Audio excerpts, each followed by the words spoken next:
Bon, bah, je viens de récupérer un fumeur de pipe signé Massingo. On est à côté de chez Guillaume. Je pense que je vais passer voir s'il est là, voir ce qu'il fait. Puis on va le regarder là-bas, quoi. Je vais te le montrer là-bas, s'il est là.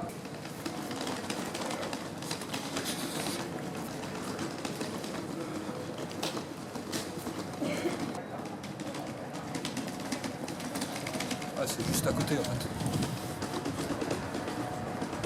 Guillaume Telcat.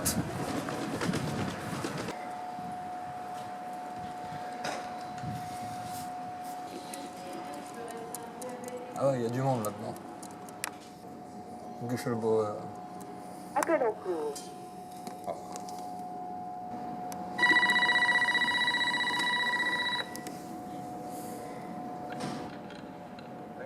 Oui, La porte est ouverte. Ah bah, Appel. il a rien demandé. Il attendait peut-être quelqu'un.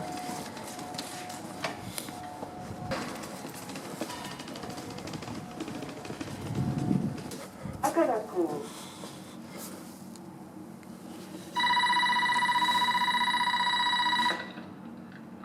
La porte est ouverte. Peu d'appel.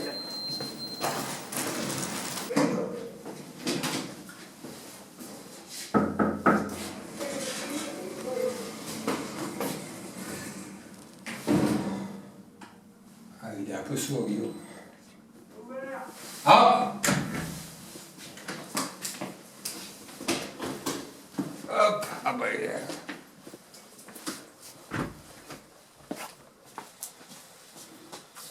alors je viens de récupérer quelque chose. Ah oui? Je suis curieux de voir ce que t'en penses.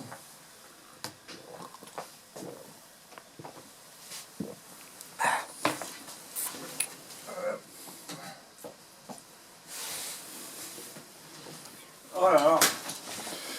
C'est quoi ce truc? Hop!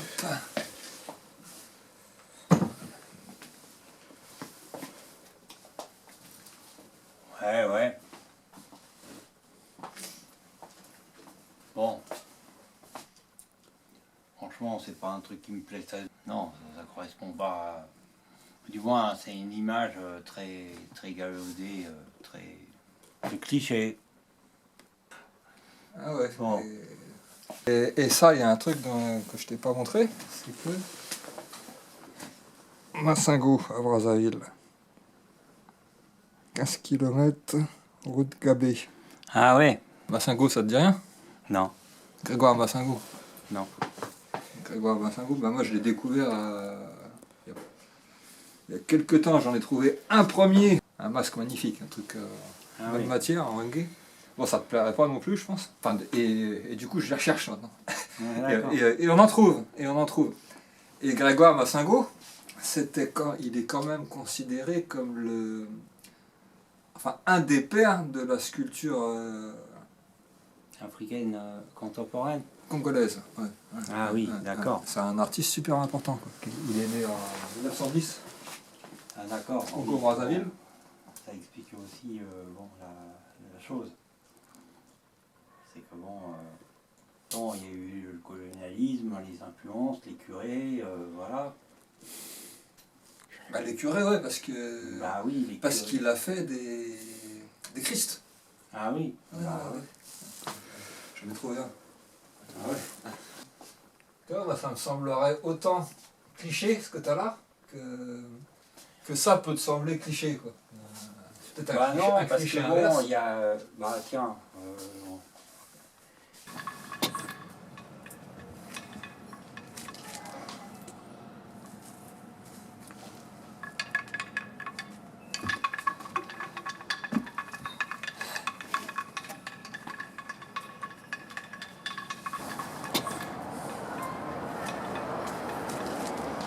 Ah, il y a de la surface il y a de la surface sur cette terrasse. Là. c'est quand même un bel imaginaire, quoi.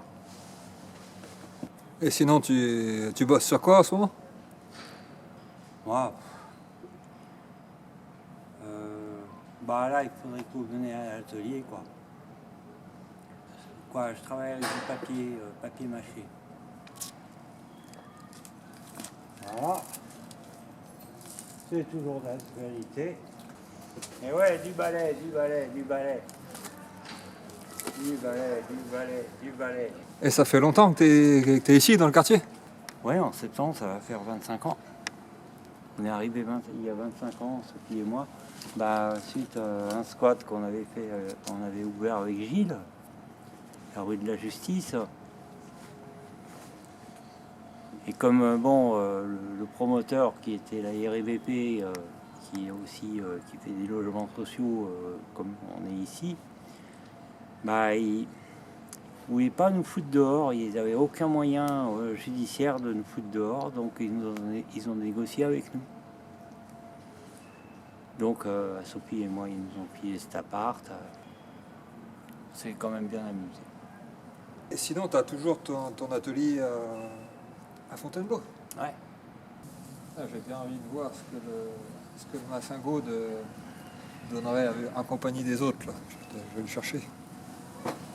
Ça se dit masque, mais faut pas le mettre. Enfin, si tu le mets là, tu vois rien quoi.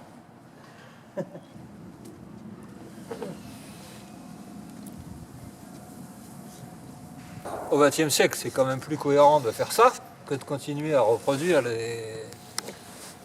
Je sais pas, parce que bon, en ce qui concerne l'art du moins les arts plastiques du XXe siècle, ils se sont largement inspirés de l'art africain, de l'Océanie, de l'Amérique du Sud, de ce qu'on appelait encore dans les années 60 l'art primitif, qu'on appelle maintenant art premier. Ouais, on est bien d'accord, ça a commencé avec Gauguin. C'est Gauguin le premier. Oui, Gauguin le premier. Qui a introduit ce qu'on appelait le primitivisme. Qui va au contact, effectivement, en Polynésie, à Tahiti. Parce qu'avant de partir, il avait fait l'exposition Volponi avec Émile Bernard. C'était durant l'Expo universelle. Tu avais une Expo universelle. 89, là où on a fait la Tour Eiffel. Ouais. Voilà, tu avais une expo de démons, ils t'avaient reconstitué des villages congolais, tu avais des...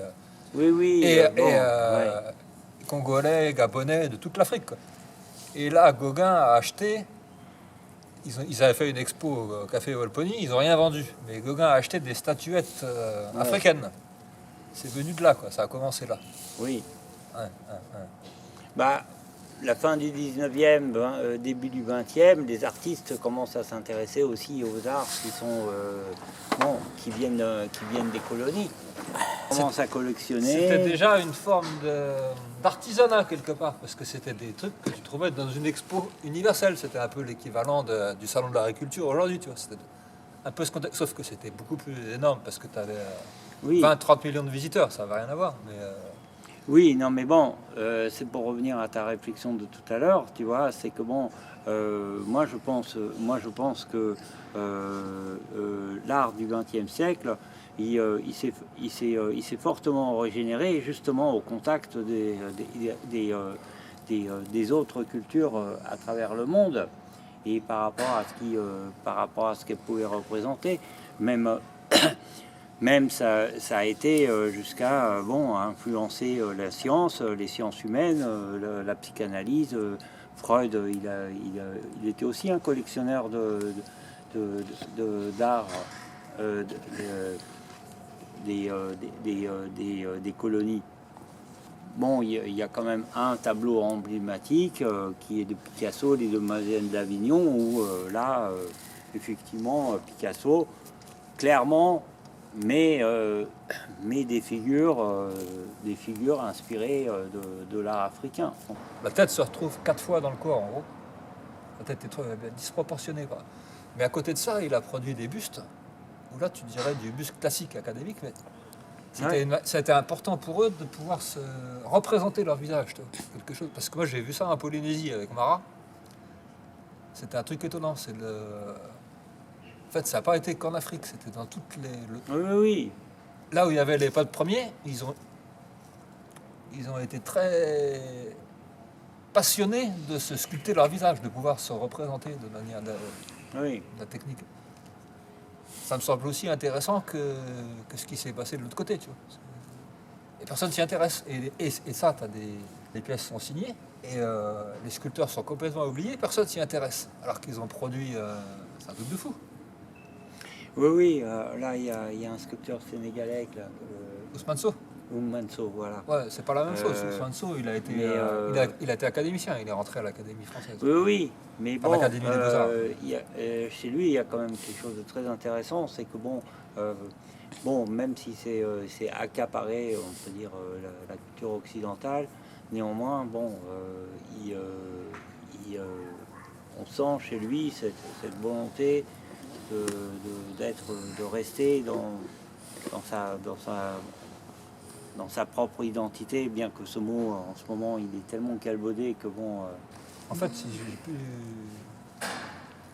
avoir des informations un peu sur eux, c'est qu'il y a, il y a eu quelques trucs, mais il y a notamment un gars qui s'appelle Akaevi, qui a été longtemps Jean-Luc Akaevi, qui a été longtemps directeur de la culture au Congo, qui a écrit un article essentiel sur cette école de sculpteurs, sur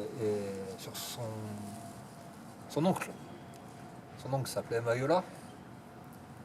Et tout est venu de son oncle. C'était un sculpteur traditionnel téké qui est né courant 19e et qui faisait de la statuaire téké pour les chefs de village.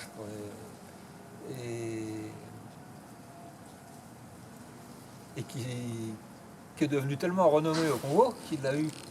Les Blancs ont commencé à lui passer des commandes. Vers 1920, tu vois.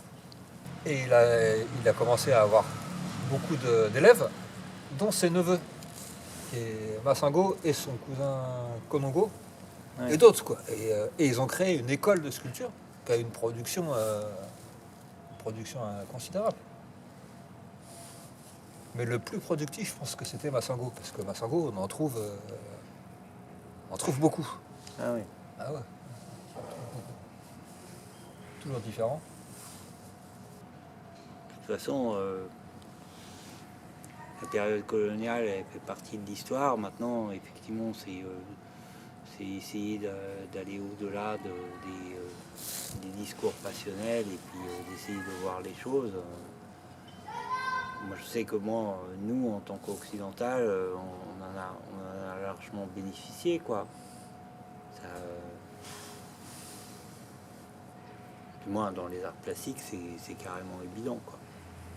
En Europe aussi, il existe, bon, je dirais entre guillemets, un art primitif, et que les grottes de Lascaux, ils ont été découverts dans le courant du XXe siècle. Ça aussi, ça a complètement bouleversé des choses. C'est pas pour rien que les Freud et les autres psychanalystes, après les anthropologues, les Strauss, ils ont remis les choses à leur place, essayant de comprendre quel était le fond des choses. Oui, mais Et, tout ça, c'est une une vision très occidentale, parce que Lévi-Strauss, par exemple, tu vois, quand il était au Brésil, dans les tribus, il dormait avec un flingue sous son oreiller, tu vois. Donc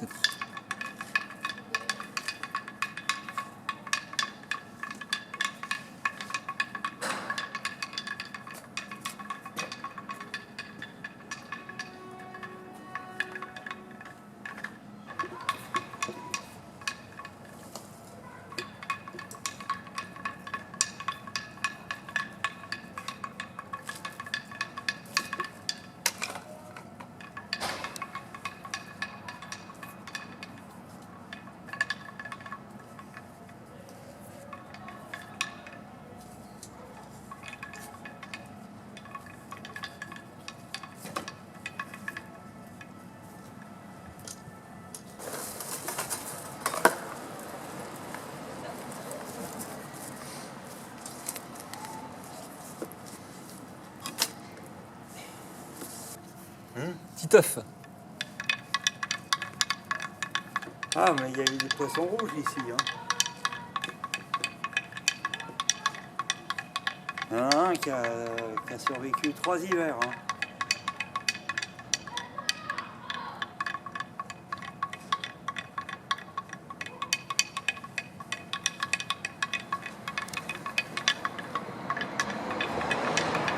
T'es en train de réveiller les puissances, là.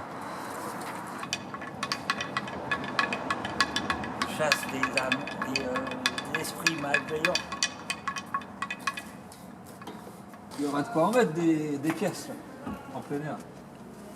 Ouais, mais bon, ça reste un peu fragile quand même.